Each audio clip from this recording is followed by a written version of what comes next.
సరే పెళ్ళికి వచ్చినా రాకున్నా కానీ ఒక అధ్యక్ష చాలా బాధాకరంగా ఉన్నది, చాలా ఇబ్బందికరంగా ఉన్నది. మా ఇన్ఛార్జ్ మంత్రి వల్లనే నాకు. ఎందుకంటే నేను సురువులా మా శ్రీధర్ బాబు మాకు ఇన్ఛార్జ్ వస్తా అంటే నాకు మంచి మిత్రుడు ఆయన. నాకు అప్పుడు ఆయన మంత్రి ఉన్నప్పుడు 2009లో నా కాలేజీలకు హెల్ప్ కూడా చేసిండు ఆయన. కానీ అట్లా వచ్చినందుకు ఇప్పుడు మళ్ళీ మాకు ఇన్ఛార్జ్ మంత్రి అయినందుకు చాలా హ్యాపీగా ఫీల్ అయినా. కాకపోతే ఇప్పుడు ఎంత బాధపడుతున్నా అంటే అంత బాధపడుతున్నా, భరించలేను ఆ బాధను. నా గుండె ఇట్లా బాధతోటి భరించలేకపోతున్నా. ఎందుకంటే జవహర్ నగర్ అనే ప్రాంతము నా గుండెకాయ. అలా ప్రజలకు చెప్పిన, అందరికి చెప్పిన, దాన్ని అంతా కూడా జిహెచ్ఎంసి మొత్తం చెత్త అంతా తెచ్చి కొన్ని ఏళ్ళ సందే ఆడనే వేస్తున్నారు. పర్లే వేస్తున్నారు, అది కాంగ్రెస్ టైంలో సందే వేస్తున్నారు, ఇప్పటిదాకా కూడా వేస్తూనే ఉన్నారు. అది కంటిన్యూ కాంట్రాక్ట్ ఉంది వేస్తున్నారు. మీ దాంట్లోనే కంటిన్యూషన్ అని చెప్తున్నా. నా జర ఓపిక పట్టాలని నీకు దండం పెడతా. ఎందుకంటే ఆ చెత్త వేసినప్పుడు నేను మంత్రి ఉన్నప్పుడు మా కేటీఆర్ గారు 500 కోట్లు ఇచ్చిండు. చెత్తతోటి కరెంటు తయారు చేసే ఉత్పత్తి ప్లాంట్ ఆడ తయారు చేసినాం.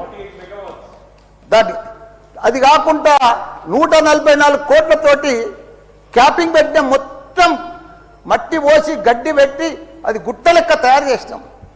దానికి తోడు వర్షాకాలంలో అందులో వచ్చిన మురుగునీళ్ళంతా వస్తే ఫిల్టర్ చేసేందుకు 250 కోట్లు ఇచ్చినాం. వాటి ఎస్టీపీ అంత బాగా చేసి అందంగా వాసన రాకుండా చేసినాం నా మంత్రి ఉన్నప్పుడు మా కేటీఆర్ సార్.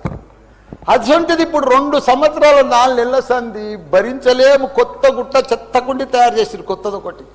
అది రోగాన బారి పడుతున్నారు. వాటర్ల పొల్యూషను, గాలిల పొల్యూషను, భూమిల పొల్యూషను, మురికి నీరు ఉండలేక 2 లక్షలన్నర ప్రజలు ఉంటున్నాడు. దయచేసి అన్నా శ్రీధర్ అన్న, నువ్వంటే నాకు చాలా అభిమానం. నన్ను పగబట్టకన్నా. ఎందుకంటే నా నియోజకవర్గం బంగారం అసుంటి, దేశంలోనే నంబర్ 1 అసుంటి మేడ్చల్ నియోజకవర్గం. దాన్ని తుకుడలు అచలం కుతలం చేసేది దాన్ని. ఇప్పుడు దాన్ని 61 గ్రామాలు ఉంటే, 3 మున్సిపాలిటీ కార్పొరేషన్లు ఉండే, 7 మున్సిపాలిటీ ఉండే. దాన్ని తీసుకుపోయి మొత్తం జిహెచ్ఎంసీ చేసారు. ఇప్పుడు 16 వార్డులు చేసారు దాన్ని. ఒక మోరీలు లేవు, రోడ్లు లేవు, డ్రైనేజీలు లేవు, కరెంట్ స్తంభాలు లేవు, ఏమీ లేదు. ఇంకా మారుమూలు గ్రామాలే ఉన్నాయి, పెంకిటిల్లే ఉన్నాయి. దాన్ని తీసుకుపోయి జిహెచ్ఎంసీలో కలిపారు. హైదరాబాద్ మస్తు డెవలప్ అయింది.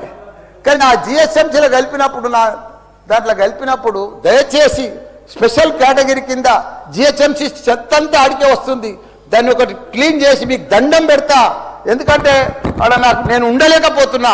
నేను ఎందుకు వస్తున్నా, ఎందుకు గెలిచినరా ఇక్కడి నుంచి అని భరించలేకపోతున్నా. నేను శ్రీధర్ అన్న నీకు దండం పెడుతున్నా. అదొక్కటి నాకు స్పెషల్ ఫండ్ ఇచ్చి 500 కాదు 1000 కోట్లైనా సరిపోవు. నువ్వు దీనికి బడ్జెట్లో ఇక్కడ జిహెచ్ఎంసీకి ఇచ్చిందంతా కూడా దానికి ఇవ్వాలి. ఎందుకంటే ఈ చెత్త అంతా అక్కడనే వస్తుంది. అక్కడ కూడా ప్రజలన్నా, పేద ప్రజలన్నా, డెవలప్ లేదన్నా, మోరీలు లేవన్నా, రోడ్లు లేవన్నా, లైట్లు లేవన్నా, చచ్చిపోతున్నారన్నా, రోజు ఒకరు చచ్చిపోతున్నారన్నా, హాస్పిటల్ బారిన పడుతున్నారన్నా ప్రజలంతా. నేను చూడలేకపోతున్నా, నేను భరించలేకపోతున్నా. నీకు దండం పెడతా. ఇదొక్కటి నాకు స్పెషల్. ఒక్కసారి మీరు ఇన్స్పెక్షన్ చేసి అక్కడ రావాలని కూడా కోరుతున్నా.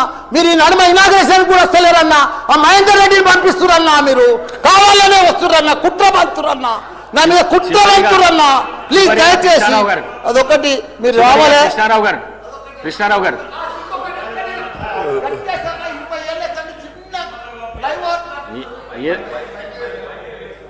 మైక్ లేకుండా సరే అన్న చెప్పేస్తా. చిన్న ఒకటే నిమిషం. చిన్న ఫ్లైఓవర్ 20 ఏళ్ళ సంది కడుతుండ్రు. డబ్బులు లేకపోతే కూడా నేను 2 కోట్లు బదలిప్పించి ఆయన 90% కంప్లీట్ చేసిన. ఆయనకు 4 కోట్లు రావాలి. 3 చచ్చిపోయి వీడికి ఆ ఫ్లైఓవర్ బంద్ ఉన్నది గట్కేసర్లా. దయచేసి ఆ 4 కోట్లు రిలీజ్ చేపి అన్న, నీకు దండం పెడతా. ఆ గట్కేసర్లా ప్లీజ్ అన్న. నీకు లెటర్ కూడా ఇచ్చినా, నీకు మొత్తం ఐడియా ఉంది దానికోసం. థ్యాంక్ యూ అన్న, థ్యాంక్ యూ అన్న. చివరిగా కృష్ణారావు గారు. ధన్యవాదాలు దీక్ష. మా శ్రీధరన్న మంత్రి అయ్యి 2.5 ఏళ్ళు లేదన్న.